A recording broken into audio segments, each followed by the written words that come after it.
Sas Rogando Sasot, kulong! Jeffrey Eric Celis, kulong! Dr. Lauren Badoy, kulong! Oh, yan talaga ang triple mga kababayan. Oh. Triple contempt na inilabas ni Boy Contempt mga kababayan sa Paduano. Sa tatlong DDS vlogger na sina Sas, Eric at si Lauren Badoy mga kababayan dahil sa hindi daw nila pagdalo dyan sa ginagawang hearing ngayon sa Tricom. Graban daw lang fake news. Kaya mukhang pinapatugis na mga kababayan ang tatlo. At sa tatlo mga kababayan, mukhang si Dr. Lauren Badoy lang andun dito sa Pilipinas. Dahil alam naman natin na nasa abroad itong si Sas at saka si Eric. At humihingi na sila ng tulong mga kababayan sa DFA para malaman ang kanilang kinaroroonan. Grabe. Grabe. Panoorin niyo po ha. Miss Committee to take action on this. Mr. Chairman. Mr. Chairman. Chairman. Yes, Honorable Paduano. Mr. Chairman, on record, I have with me a letter from Miss Alan Troy Sas Rogando Sasot. Si Sas, mga kababayan, ang pangalan niya, Alan Troy. First and second reply. Pinipilit nila papuntahin si Sas dyan mga kababayan na andyan yan sa ibang bansa. Baka hihingi sila na tulong sa Interpol na naman mga kababayan para hulihin si Sas. Dahil tinatalo ni Sas mga kababayan engagement ng mainstream media. Grabe. Halos kalahating bilyon mga kababayan ang engagement ni Sas samantalang ang mainstream media hindi man lang umaabot ng ganyan. Ngayon mga kababayan, mayroon ng contempt order o detention order mga kababayan na ikulong ang tatlo. Kasama na si Sas. Miss Sasot is still the same, no? He is. Hindi niya alam mga kababayan kung he or she. Sige ka, Karaps. Di ba nagagalit si Sas mga kababayan na tatawaging Sir and Mr. Well, igalang natin mga kababayan para sa kanya, she na siya, she. Karaps, anong sabi mo? He siguro. Anyway. He siguro. She is residing abroad in Beijing.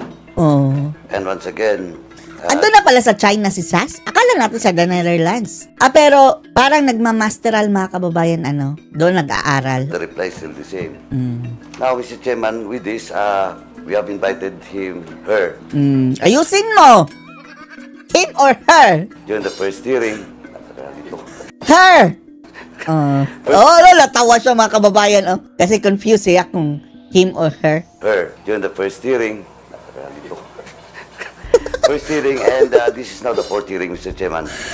Tandaan mo, Karaps, pwede kang kasuhan niya ng discrimination o gender discrimination. But, Mr. before I move for the status of Miss Alan Troy Rogando Sasot, Mr. Chairman, may I respectfully move that we will ask the DFA and... hihingi pa ng tulong sa DFA mga kababayan para tugisin si Sas. Ha? Bureau of Immigration for... Wow! Hoy Sas, mag-apply ka na lang ng asylum. Huwag ka lang umuwi sa Pilipinas. Miss Sasot. And for the two agency to report to this committee. Grabe, no?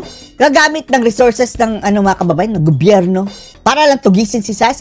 Ang ni-request ni Sas mga kababayan ay hayaan nyo akong mag-join via Zoom para hindi nagagastos. Long distance Ayaw nila mga kababayan dahil hindi nila makukontent Samantalang yung mga kriminal mga kababayan na dinala nilang witness laban kay dating Pangulong Duterte, hinayaang mag-Zoom. So that we will know what's really the status of Miss Sasot. And with that, Mr. Chairman, since for invitation, and that includes a subpoena at testificandum for Miss Sasot, may I respectfully move, Mr. Chairman, that we cite in contempt Miss Sasot in violation of Section 11. As expected.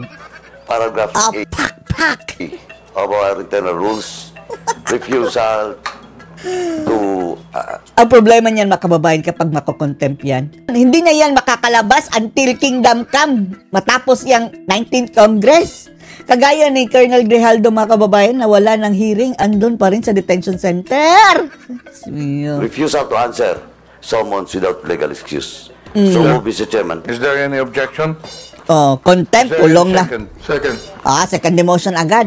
Is there any objection? There being kulong si Sas mga kababayan.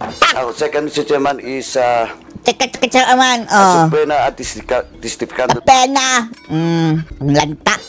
was also issued to Mr. Celes, Jeffrey Celes. Si Ka Eric. An invitation. Wala na yan Wala na yan dito sa Pilipinas. Dahil nanganganib ang kanyang buhay, mga kababayan. Sinabi ni Ka Eric na mayroong threat sa kanyang buhay na ipapagurgur siya.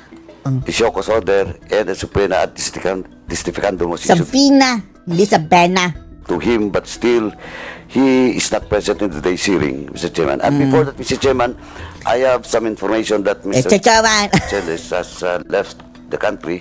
Wala na dito sa Abroad. Pilipinas. So, once again, Mr. Chairman, Chachawan, I respectfully move that we will direct the Department of Foreign Affairs and the Bureau of Immigration to the status of Mr. Celes. So move, Mr. Chairman. Is there any second? Any second from the members? Second. Any objection? There Grabe, being none, automatic ang mga kababayan. Motion carried. Basta contempt na, automatic na. Second motion. Next, Mr. Chairman, may I respectfully move that in violation of Section 11, Sino pa, pangatlo? a refusal to answer summons without legal excuse, I move that we cite in contempt Mr. Jeffrey Celes. So move, Si Mr. Ka Chairman. Eric, Uh-huh. Any second? Any objection? There Yan being pala, none, pangalawa motion pa lang carried. yan, At lastly, Mr. Chairman, for all those Sino pa? for the three, the last one is Si Doc for Lorraine. Miss Lorraine Marita Blang Badoy Partosa. I Grabe. have a letter. Pag ilang kulong na yan ni na Doc Lauren Badoy at Ka Eric dyan, di ba kinulong na yan dati rin? Nag-hunger strike pa nga sila. This committee with regards to With regards na naman, magagalit sa panino yan, walang S daw yan. the With regard. subpoena ad stificandum that was issued to Miss Badoy. She's now in Hong Kong. Wala rin pala. Sa Pilipinas si Lauren Badoy, mga kababayan. Paano nyo masasabi na yan? Hindi pa yan uuwi until magtapos yung 19th Congress. Dahil after, mga kababayan, matapos ang 19th Congress, hindi na effective ng subpoena. And attached is the travel schedule and ticket. Before I move, Mr. Chairman, may I respectfully move that once again, may we ask the Bureau of Immigration to the travel records of Miss Badoy. So move, Mr. Chairman. Grabe, no? Gagamit talaga mga kababayan ng puwersa. Motion carried.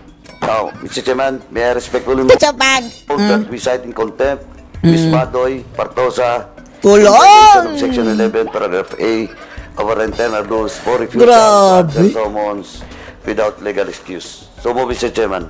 Any objection? Hindi pa ba excuse yang nandun sa ibang bansa? Hindi yan legal excuse? Gusto nyo pa uwiin? Paano kung mayroon yan mga agenda doon?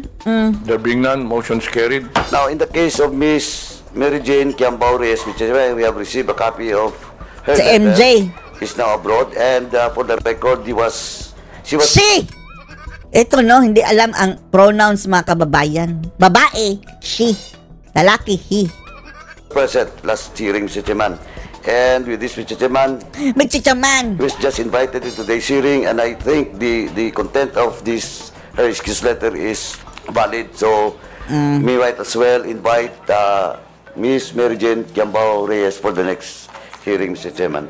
Now, in the case of Mr. Aaron Peña, he was also present in the last hearing, but now he sent us a letter reply to the invitation to today's hearing. Ubos ang mga Duterte vloggers. Nasa Davao po siya ngayon. Tapos may event. No? So, since he was present last hearing, once again, Mr. Chairman, we will just invite Mr. Aaron Peña in the next hearing. Now, in the case of... Nonsense na ito, mga kababayan. Itong pagpapatawag nila ng mga hearing-hearing na ganito na magtatapos na ang 19th Congress. Wala na lang makakraft na batas, mga kababayan. After magtapos ang 19th Congress, mga kababayan, back to zero na naman yan sila. Mr. Ernesto Ito, ang gigipit na lang ito, mga kababayan. Abines Jr. and Mr. Elmer Hugalbot. That Si was issued EJ this Hugalbot. last hearing. We have received a copy, a reply letter coming from both Mr. Abines and Mr.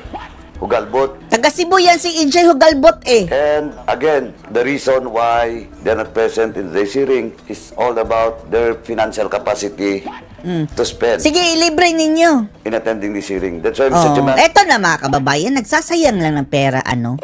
They don't care. Ang daming pera ng Kongreso mga kababayan, pero kung iisipin mo, pera yan ng taong bayan. Gagastos ka, i-sponsor na lang ng ticket mga kababayan, tirahan ng ganon. And for what?